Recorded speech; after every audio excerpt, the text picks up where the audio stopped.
Saat ini kami telah terhubung dengan Yudi Purnomo, mantan penyidik dari KPK. Selamat siang Mas Yudi. Selamat siang, Mas.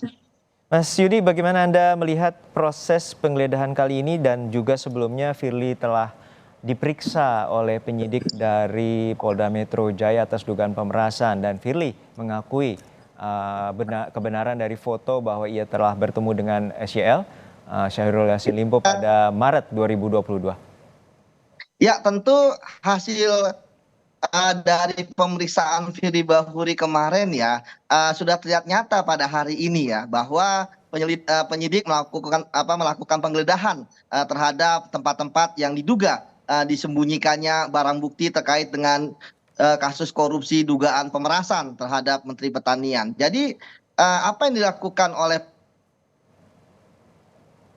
penyidik pada kesempatan kali ini itu terhadap rumah-rumah ya yang diduga di situ beradanya barang bukti ya. Yang kita tahu bahwa ketika penyidik menggeledah, maka penyidik berharap barang-barang yang nanti ditemukan ya entah itu dokumen, alat komunikasi, misal handphone, tempat penyimpanan elektronik seperti hard disk ya kan, surat-surat dan lain sebagainya, bahkan benda atau barang yang ada nilainya seperti itu terkait dengan kasus korupsi berupa perbuatan memeras, itu tentu menjadi hal yang menurut saya bahwa ini akan semakin memperjelas ya dari kasus korupsi yang dilakukan. Seperti itu, Mas. Ya Mas Yudi, tentu ada aturan dalam Undang-Undang 19 tahun 2019 terkait dengan tidak bolehnya pimpinan KPK atau pihak KPK bertemu dengan pihak berperkara ataupun tidak bertemu. Nah, ini seperti apa Anda melihat bahwa pengakuan dari Firly ia bertemu di bulan Maret 2022 dan penetapan ataupun penyidikan ini masuk di bulan September 2023? Ya, kan kita bisa melihat bahwa ketika kasus masuk di KPK, ya itu kalau menurut saya ketika misalnya ada orang yang melaporkan korupsi ya terkait dengan suatu pejabat gitu kan atau menteri, jangan dilihat dari penyidikannya ya. Kalau udah penyidikannya kan sudah terbuka, diumumkan gitu. Tetapi dilihat dari laporannya. Nah, sekarang kita belum tahu nih hasil penyidik seperti apa. Namun ketika kita melihat pasal 36, maka di situ yang perlu diperhatikan adalah berhubungan langsung, tidak langsung, kemudian terlibat dengan perkara. Nah, apa definisi perkara? Bagi saya, definisi perkara adalah ketika misalnya seorang pejabat kemudian dilaporkan kepada KPK, disitulah perkara dimulai. Terlepas nanti pembuktiannya seperti apa, namun ketika ada orang yang melaporkan, gitu ya, disitulah perkara dan seharusnya pimpinan KPK tahu. Termasuk juga begini, bukan hanya pimpinan KPK tidak bisa mengatakan dia tidak tahu ya, dia harusnya ketika bertemu dengan seseorang, yang pertama dilakukan adalah pertama, dia harus melapor pada pimpinan yang lain. Apakah Firly Bahuri melapor gitu kan? Kalau dia tidak melapor ya tentu akan semakin mencurigakan gitu terhadap apa yang dilakukan oleh Firly Bahuri gitu. Kemudian kedua, ketika dia bertemu dengan seorang, dia harus bicara dengan anak buahnya, misalnya direktur pengaduan masyarakat yang kemarin sudah diperiksa. Ini saya kemarin bertemu dengan menteri ini. Apakah ada kasus yang dilaporkan atau tidak gitu? Jangan sok polos gitu kan menjadi ketua KPK gitu kan, ketemu dengan siapa aja di luar dan sebagainya. Enggak lah. Ingat loh, KPK ini sudah ada dari sejak 2002 dan kita sudah membangun etik yang sangat ketat seperti itu, Mas. Baik, hingga saat ini penggeledahan masih dilakukan. Tentu kira-kira dalam proses penyidikan dugaan pemerasan ini seperti apa dalam pandangan Anda? Tadi bukti-bukti apa saja yang kira-kira dibutuhkan? Tentu ini sudah masuk dalam tahap penyidikan, namun belum ada tersangka atas kasus ini.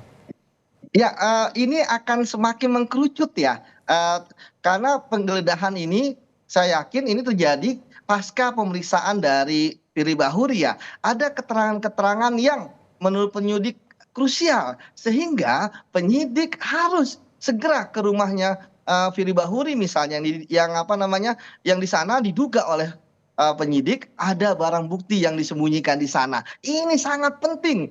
Ya, kenapa? Karena tanpa penggeledahan maka barang bukti tersebut tidak bisa didapat. Saya duga bahwa barang bukti tersebut adalah bukan barang bukti yang formal ya, misalnya surat gitu kan, atau dokumen-dokumen, tetapi hal yang sangat penting. Pengalaman saya ketika saya di KPK bahwa ketika menggeledah, di situ terkadang kita menemukan bukti-bukti yang sangat kuat, misalnya uang, ya kan? Misalnya percakapan di handphone. seperti itu. Terlepas dari memang ada pertanyaan, loh kan kasus ini sudah lama, apakah misalnya pihak-pihak yang terlibat akan membersihkan diri? Ingat, tidak ada kejahatan yang sempurna. Serapi apapun membersihkan ya barang bukti yang diduga terkait itu pasti akan ketahuan seperti itu Mas. Dan jadi saya apresiasi lah dengan teman-teman di Polda Metro yang saat ini menggeledah di beberapa tempat seperti itu.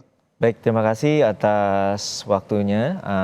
Yudi Purnomo, mantan Ketua Wadah KPK telah berbagi bersama kami di Breaking News Kompas TV. Saat ini kami juga telah terhubung dengan mantan Wakil Ketua KPK Saud Situmorang. Selamat siang, Bang Saud.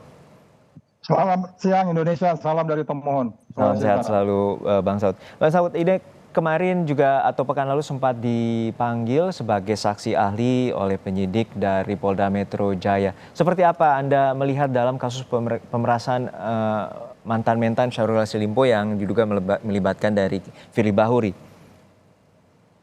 Ya, saya waktu itu dipanggil nggak dalam kaitan ke pasal 12E kecil dengan 12B besar ya. Saya dalam kaitan pihak yang berperkara dalam hal ini dengan alasan apapun pimpinan KPK dilarang untuk bertemu orang yang ada perkara yang sedang ditangani. Jadi pasal 3, 6, dan 65 itu saya sudah masuk dalam keyakinan yang sangat kuat makanya ketika saya ditanya-tanya atau dimintai keterangan oleh penyidik ketika itu saya malah berpikiran ini hanya masalah waktu sebenarnya. Dan saya itu pernyataan saya di sejumlah media juga demikian. Jadi artinya kita sudah masuk feeling yang sama, perkiraan yang sama, analisis yang sama, keinginan yang sama, dan data yang sama bahwa memang ada terjadi peristiwa pidana yang dilakukan bersangkutan sehingga kemudian dilakukan penggeledahan. Jadi kita harap ini akan berproses terus. Jangan lupa tujuannya adalah membuat Indonesia yang bersih. Kira-kira gitu, Mas. Dan sebelumnya pada saat pasca pemeriksaan Anda juga menyampaikan bahwa bila ada pimpinan KPK bertemu dengan pihak berperkara dan juga telah diatur dalam pasal 36 ataupun juga pasal 65 Undang-Undang 19 tahun 2019 ini menjadi sebuah hal yang sangat tabu. Dan seperti apa Anda melihatnya bila saat ini tahap penyidikan telah dinaikkan namun belum ada tersangka di sana?